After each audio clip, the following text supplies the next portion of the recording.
रावण कपिसी जे विघ्न करण ते मजची मरण ओढ बने. एवढं मला कळतंय आणि मला म्हणालाय त्याला विघ्न करायचा. नक्की माझं मरण जवळ आलं. पाया पडवणी रावणे अर्थ राज्य देईन म्हणे मला निमालिया प्राण राज्य कोणे भोगा. राज्य देतो म्हणाले. आप मर गए पीछे डूब गई दुनिया. कुणाचं राज्य केल कुण भोगाव की.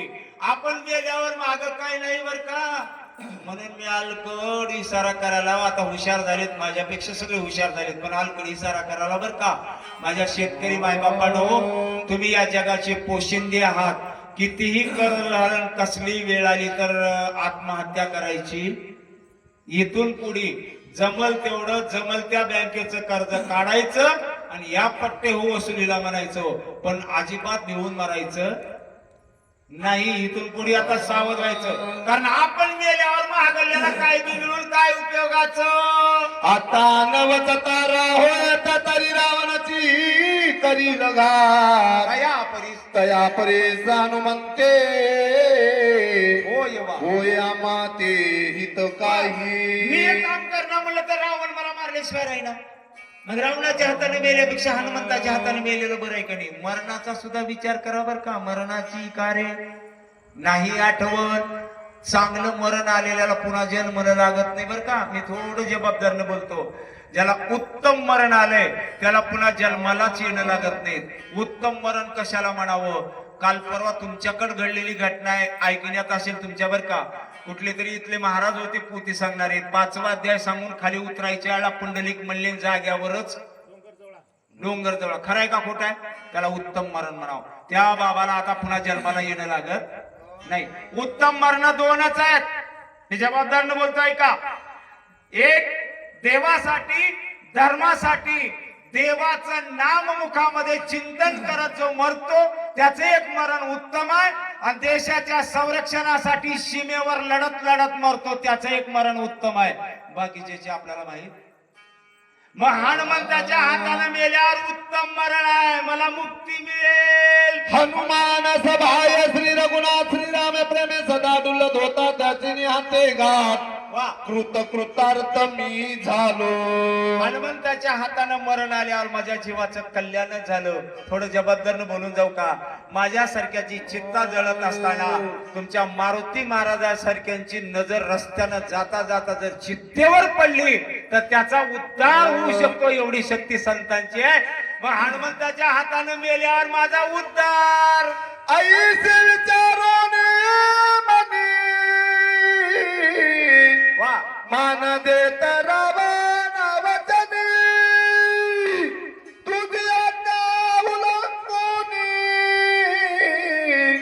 सामर्थ्य जनी. मनामध्ये विचार केला. पूर्ण मनामध्ये विचार केला. इथं मेल्यापेक्षा तिथं मेलेलं बरं. आणि मग रावणाला म्हणालाय मालक तुमच्या शब्दाच्या बाहेर कोण गेले. ऐसा कोण आहे थोर जो उल्लंघू सके तुझे उत्तर वेगे करुणी नमस्कार निशाचर उसळला. जगामध्ये तुमच्या शब्दाच्या बाहेर गेलाय. एवढं बोलला काळ मी निघाला. पण जाता जाता एक वाक्य बोललाय मायबापो. तेवढं वाक्य सांगतोय का. रावणाला काळने मी म्हणालाय मालक मौत की तो सबसे रिश्तेदारी है. आज मेरी तो कल तेरी बारी है. एवढं बोलले आणि काळने मी निघाला. पर्वत पावे तव मारुती तव पण गेला शीघ्र गती. माया केली ती निघुती तेही निश्चिती परिसावी. येण्याच्या अगोदर काळने मी पोहोचला. मी तर एवढाच इशारा केलतो. वंगल्याचा वेग लई आहे चांगल्याचा वेग कमी आहे. वंगळ वेगाने पळतय. तुमच्या अनुभवाचं सांगू का. बी आधी वापते का तण आधी वापते. मग खर्च करून कष्ट करून काय लावला तुम्ही.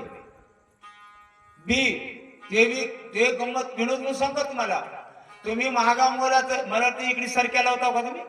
कापसा लावता की 800 रुपयाला बॅग आहे 400 ग्रॅमची. तेवढ्या महागाचं बी आणून तुम्ही शेतात लावलो की त्या बियाला तिथलं तण म्हणतंय बाहेरून आलायस आता रुबाब करायचा. तण म्हणतंय रुबाब करायचा नाही. आणि जर खरंच शेतकऱ्यानं साथ द्यायला गेलं आणि तणाला जर काही जिरीवला गेलं तर त्यानं केवढ्याही महागड्या बियाला वरी येऊ देत नाही. तणाचा वेग लई आहे ना, तसं वंगड्याचा वेग लई आहे.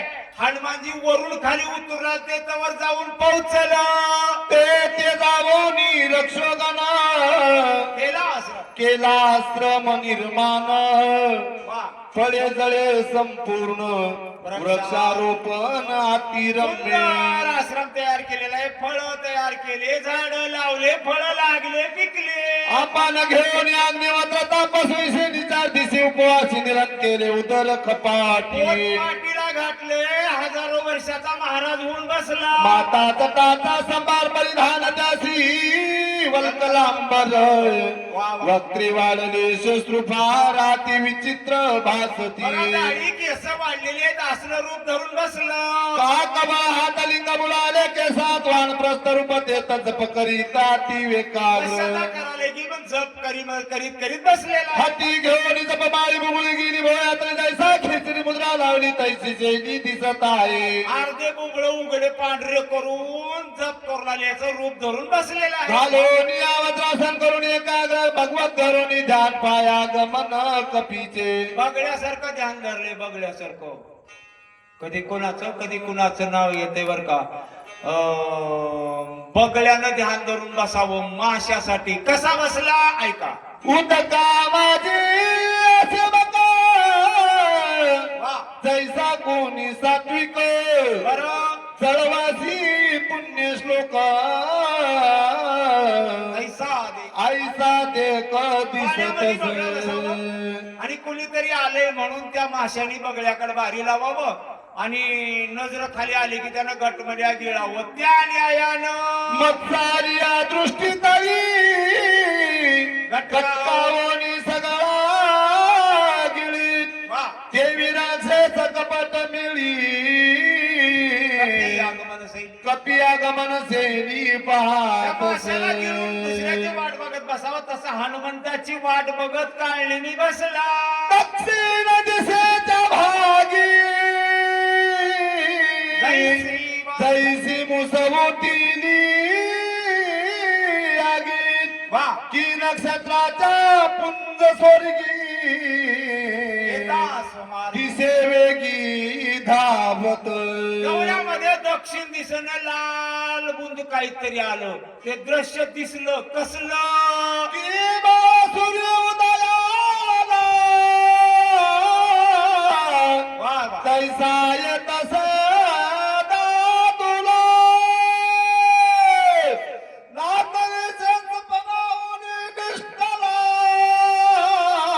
मणी निघाला. मनी निघाला जरा बया. लाल बुंद होता सूर्य असावा किंवा शेषाच्या डोक्यावरला मणी असावा. या न्यायानं हनुमंताचं आगमन झालं. ऐसे उड्डाण कपिनाथ आले पर्वताच्या माता देखता कंद्राचे चित्ताधीर पर्वता न धरावे. असं हनुमानजीचं आगमन पर्वताच्या माथ्यावर पडले. माथ्यावर थोडं चिंतन सांगतोय का. औषधी माथ्यावरच आहेत. औषधी पाय त्याला नाहीत. औषधी माथ्यावर आहे. उडी बी माथ्यावर पडली आहे. पण पाय त्याला बसलेल्या महाराजाची अवस्था बिघडली. डोळा पडली झापली वा हाता बळली वेंगडी. बरं पडली मनाची मुरकुंडी नावे नावे कबवंडी त्यासी आली. बघता बघता डोळ्याला झापड आली. चक्कर आली. आता उलटून पडणार. मग सावध होऊन पाही वा विचारून या पुलेच देही. म्हणे मने मज झाले काही वा आठव नाही कार्याची. चक्कर येऊन पडता पडता आपलं आपलं सावरलं, मांडी घातलं. मला काही येड लागलं का काय. मालकाचं काम आहे एवढं मोठं आणि असं चक्कर आल्याने का झालं. सकळ जनवाचे निरसार माझा डोळाले साताराने मी दुचित पामर वा सोयीत विचार नाटवे. काळने मी नक्कीच ह्या जागेवर म्हणाला बरं का. जन्मोजन्मी आम्ही केली पुण्य त्यानं, पण पुण्य होतं तेवढं फळाला आलं. हनुमंताच्या हातानं मरून माझा उद्धार होणार आहे, नाहीतर रावणाचं काम करून अर्ध राज्य मिळणार आहे. दोन्हीकून फायदा आहे. मग चक्कर याला काय झालं? म्या स्वामी कार्य साधावे येत की मुक्त व्हावे कपी हसते ती विसरून निज कार्याते वा. मूर्छित चित्ते पडिलो दोन्हीकून फायदा आहे. असे मालकाचं काम केलं तर आज राजी मिळणार आहे, आणि जर हनुमंताच्या हाताने मिळलो तर मुक्ती मिळणार आहे.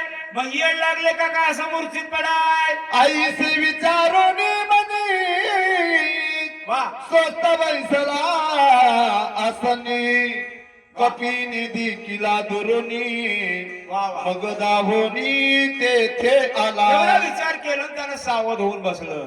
ऐका माय बापू, उडी माथ्यावर पडली आहे, औषधी माथ्यावरच आहेत. औषधी बघायला हनुमंतानं चौकट नजर टाकली, औषधी दिसल्या नाहीत, पण पायथ्याला एक महाराज दिसला. हनुमंताने विचार केला, रामाचं काम राहिलं तर राहिलं, महाराजाचं दर्शन घ्यावं म्हणला. कारण सांगतो तुम्हाला, देव सारावे परते आणि संत पूजावे आरते. कारण देवाची भेट सोपी आहे, पण संतांची भेट अवघड आहे, बहु अवघड आहे. संत भेटी महाराजांचं दर्शन घ्यावं म्हणून हनुमंताच्या मनात विचार आला. दुरुनी देखिला तापस हरसी हर्षित कपीच मानस वा. भरला सर्वांगी उल्हास ऋषीन मनास ते आला लवकर बघितलं वा. काय महाराज आहे, काय तपस्वी आहे, आपण साधूंचं दर्शन घ्यावं. उल्हासानं हनुमानजी खाली उतरले. हनुमान श्रीराम किंकर वा राम रूप चराचर वा. देखे सर्वदा साचा वा. प्रेमा थोर श्रीरामी काय रामावर प्रेम आहे हो. सर्वात असलेल्या देवाचं दर्शन हनुमंताला झालेलं आहे. मी मगा सांगून गेलो बर का, ते 4थ्या अध्यायामध्ये कधी एक ओवी द्या बघा, देखना होऊन या देही. ते ओवीला सांगत असताना मी विनोदाने सांगतो, आणि विनोदाने सांगत पटवून दाखवण्याचा माझा प्रयत्न असते बर का. तुम्ही ऐकायला तेवढी माणसं धडश्याव कांदळ्याव माझ्याशी आपण धडश्याव कांदळ्याव आपण धडश्याव की आपल्याला दिसतंय की. आता ऐका, ह्या प्रश्नाचं उत्तर झालं आपण धडश्याव. आता एक प्रश्न विचारतो, देव खराय का संसार खराय? देव खराय. खरा देव तुम्हाला दिसलाय का? खरा देव दिसलाय का? नाही. म्हणजे तुम्ही धडसे नाही. ज्याला खरं दिसलं नाही ते धडस नाही. तुम्ही मीच नाही. तुकाराम महाराज निघून जातात, सहज मी आंधळा गा. त्यांनी स्वतःला आंधळ म्हणून घेतले, तुमचं माझं कुठं धरा लाव. पण ज्याला धडशी नजर मिळाली आहे, देखणा दृष्टीचा झालाय, त्याला व्यापक देव दिसतो. सगळ्यातला देव बघणारे हनुमानजी आहेत. त्या हनुमानजीने महाराजाला बघितलं. जासी जैसी अंतर्वृत्ती वा. ते जगात तैसेची देखती बरं. तेही विषयाची उपपत्ती वा. श्लोक संपत्ती जशी ज्याची परिसारी वृत्ती आहे तसं त्यांना जग दिसतो.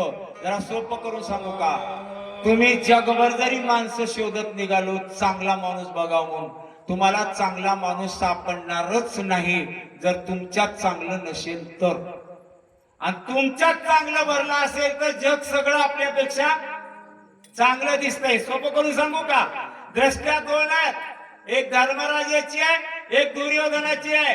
आता कोणत्या दृष्टीनं बघायचंय तुमचं तुम्ही ठरवा. धर्मराजाच्या दृष्टीनं बघितलं तर जग सगळं साधू आहे, आणि दुर्योधनाच्या दृष्टीनं बघितलं तर जग सगळं वंगळ आहे. म्हणून जैशी ज्याची अंतर्वर्ती तशी जगाला बघतात. हनुमानजी बी त्या साधूला देव समजून म्हणा, साधू समजून बघाले. काय काय त्यांचा संवाद होणार आहे पुढचे वक्ते सांगतील. आमच्या सेवेला पूर्ण विराम.